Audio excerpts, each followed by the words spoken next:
九宏為現身除夕倒數活動，講到新一年嘅願望，佢就希望可以身體健康，亦都想真係有機會喺音樂方面發展啊！其實我就想夾 band 嘅，但係就唔係真係唱歌咯，係夾 band。咁希望呢個 dream 係可以 come true 咯，想嘗試下寫歌。夾 band 你做咩 pose 啊？我諗我會係樂器方面咯，樂器方面。咁至於寫歌我都會想嘗試，但係中文我就需要幫下手啦，可能需要其他比較中文比較好啲嘅係填詞曲，我就可以試下嘗試寫咯。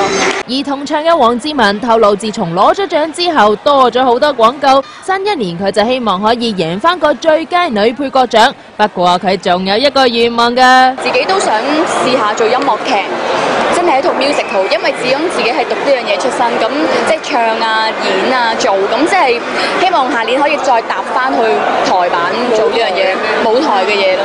會唔會加入下九姑娘香香佢哋嗰個處女合唱團？唔知佢哋會唔會接唔接受我喎？做咩要 casting 嗰啲？但係我覺得幾好玩嘅，因為其實一班女仔即係平時男子組合就多啊嘛。其實我以前我都有學樂器嘅，即係鋼琴啊、鼓咁樣，即係都希望可以一班女仔出嚟咁都幾得意啊！所以有時可以着得性感啲，或者着得型啲，即係我都幾得意。呢個 idea 幾好。